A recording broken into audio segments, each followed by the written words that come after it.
नमस्कार साथियों, दोस्तों ये स्कूल लेक्चरर एग्जाम 2024 का प्रश्न पत्र है जो 18/11/2024 को हुआ था और ये इतिहास विषय का प्रश्न पत्र है। इतिहास विषय का इस प्रश्न पत्र में कुल 150 प्रश्न है। इससे पहले वाली जो वीडियो है उसमें अपनों ने इस प्रश्न पत्र के 20 प्रश्न कर लिए थे और आज अपने आगे के जो प्रश्न है उनको करेंगे। तो दोस्तों अगर आपने इस क्लास को पूरा देखा होगा तो 20 नंबर प्रश्न का जो उत्तर है मैंने आपसे मांगा था। ये प्रश्न है 20 नंबर प्रश्न, कौन सा ब्रिटिश गवर्नर जनरल सहायक संधि प्रथा से संबंधित था।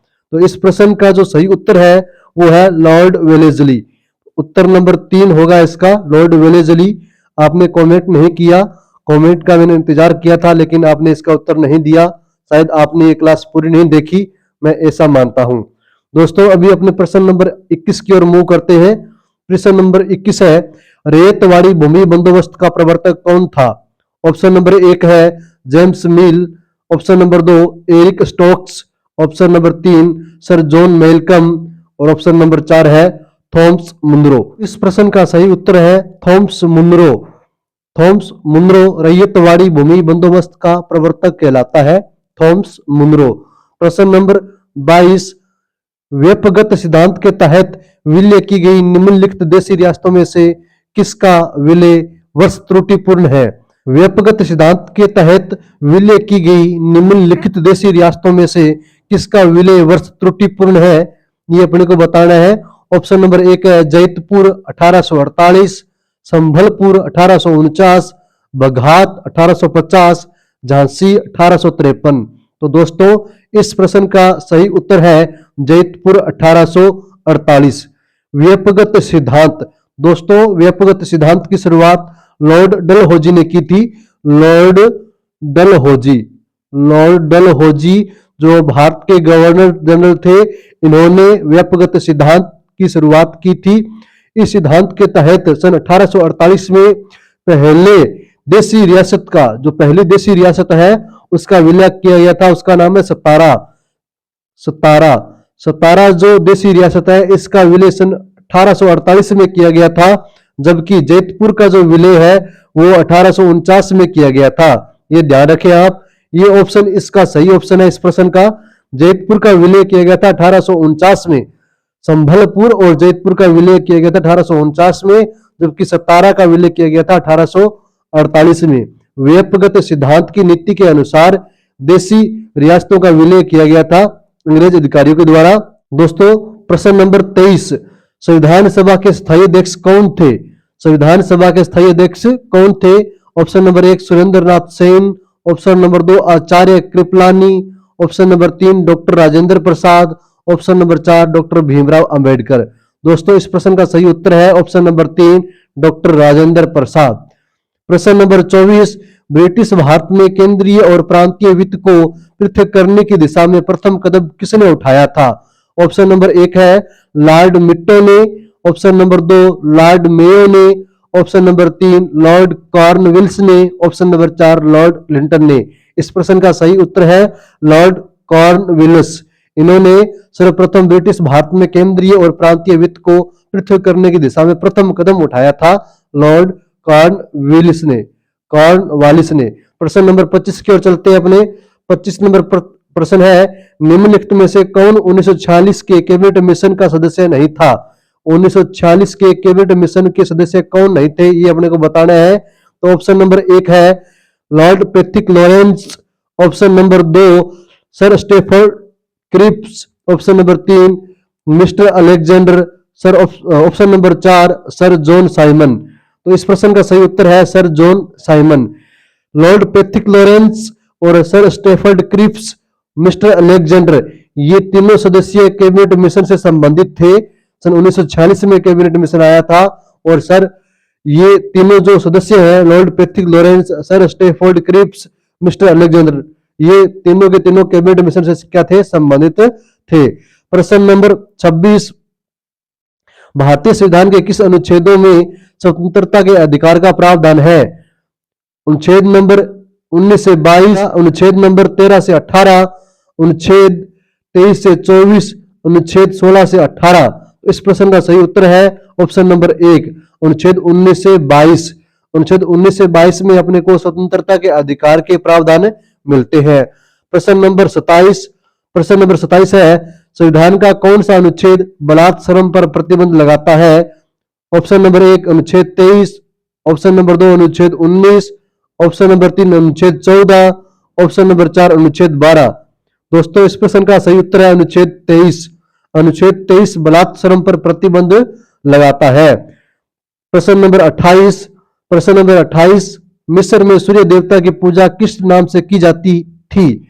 Option number 1 Osiris, option number 2 रे, ऑप्शन नंबर 3 फिरौन, ऑप्शन नंबर 4 हत्शेपसुत। हत्शेपसुत। इस प्रश्न का सही उत्तर है ऑप्शन नंबर 2 रे।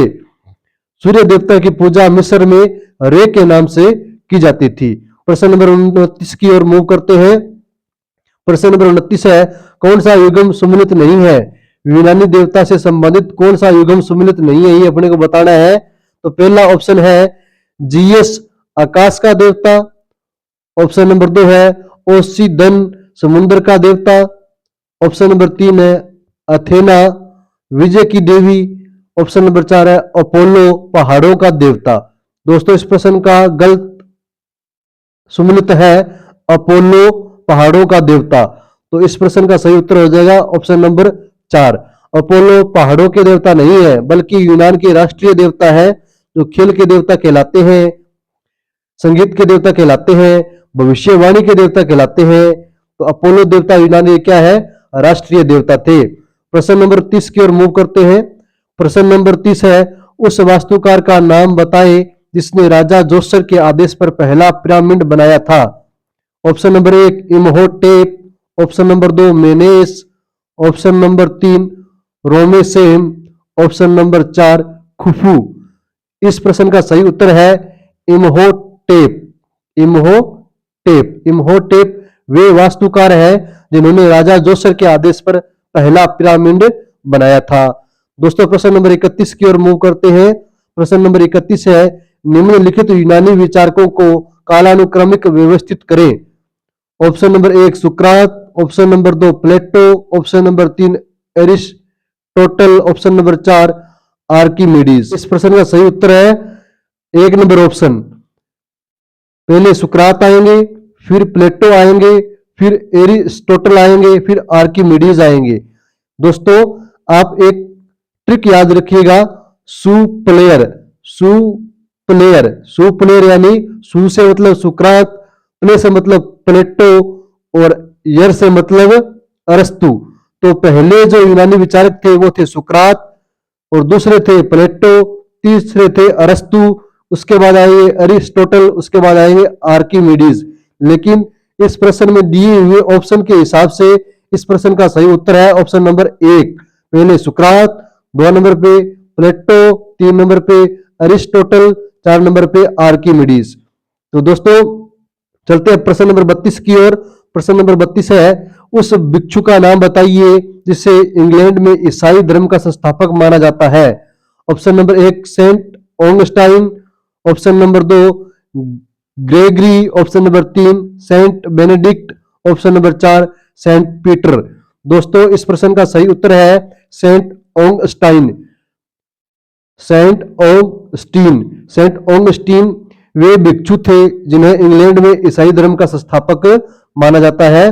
तो प्रश्न नंबर 33 की ओर मूव करते हैं। उस चीनी दार्शनिक का नाम बताइए जिसने व्यक्तिगत आचरण और राजनीतिक क्रिया के आधार के रूप में सार्वभौमिक प्रेम का प्रचार किया। चीनी दार्शनिक का नाम बताना है।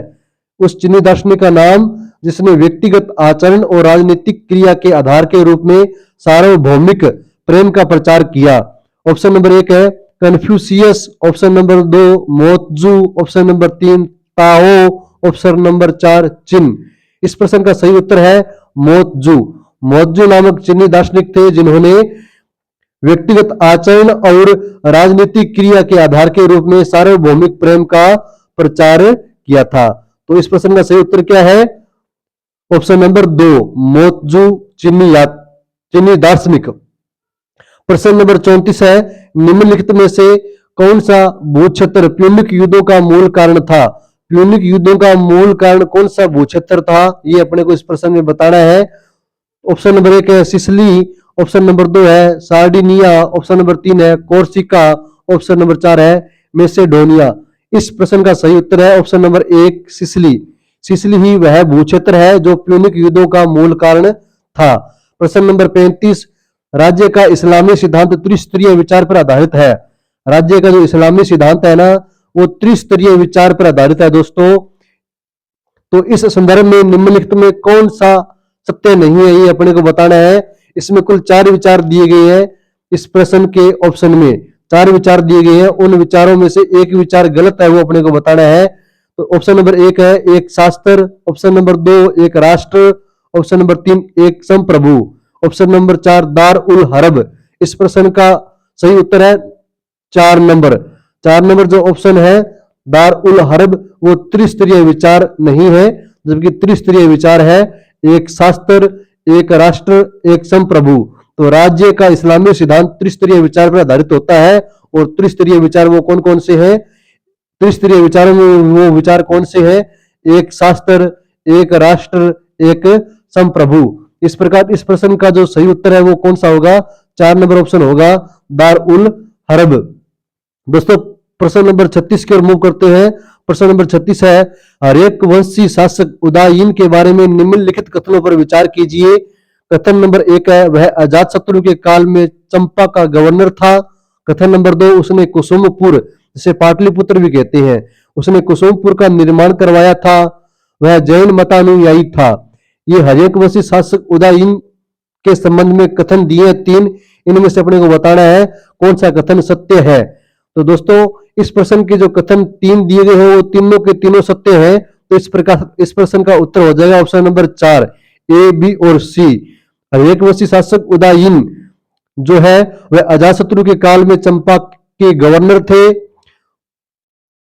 इसके साथ ही उन्होंने कुसुमपुर यानी पाटलिपुत्र का निर्माण करवाया था उदायीन ने।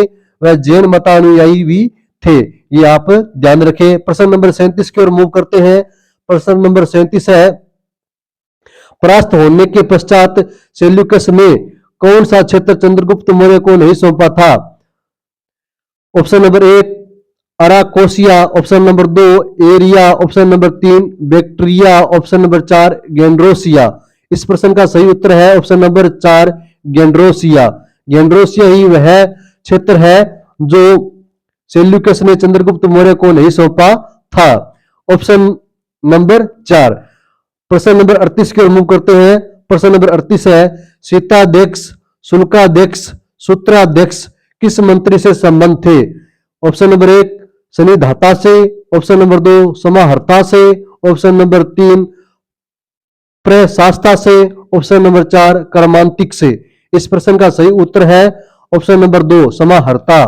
सीताध्यक्ष, शुल्काध्यक्ष, सूत्राध्यक्ष ये समाहर्ता मंत्री से संबंधित थे। उसके बाद प्रश्न नंबर 39 है। प्रश्न नंबर 39 अयोध्या अभिलेख में पुष्यमित्र शुंग के लिए किस विरुद्ध का प्रयोग किया गया है? ये अपने को बताना है। अयोध्या अभिलेख में पुष्यमित्र शुंग के लिए किस विरुद्ध का प्रयोग किया गया है? ऑप्शन नंबर 1 अपराजित विजय पताक, ऑप्शन नंबर 2 द्विरसव मेधयाजी, ऑप्शन नंबर 3 त्रिसमुद्र तोय पीतवाहन से, ऑप्शन नंबर 4 शक यवन पल्लव निषूदनस। इस प्रश्न का सही उत्तर है ऑप्शन नंबर 2 द्विरसव मेध याजी। द्विरसव मेध याजी। प्रश्न नंबर 40 वासुदेव के सम्मान में विदिशा में गुड़ स्तंभ का निर्माण किसने करवाया था? ये आज का प्रश्न नंबर 40 है। इस प्रश्न नंबर के 4 ऑप्शन है हिलियोडोरस ने, डायोडोरस ने, कर्टियस ने, सेल्यूकस ने। वासुदेव के सम्मान में विदिशा में गुड़ स्तंभ का निर्माण किसने करवाया था? तो इस प्रश्न का उत्तर दोस्तों आप बताएंगे कमेंट में। तो आज की क्लास में इतना ही, जल्द मिलेंगे अगली क्लास में, तब तक के लिए जय हिंद, जय भारत।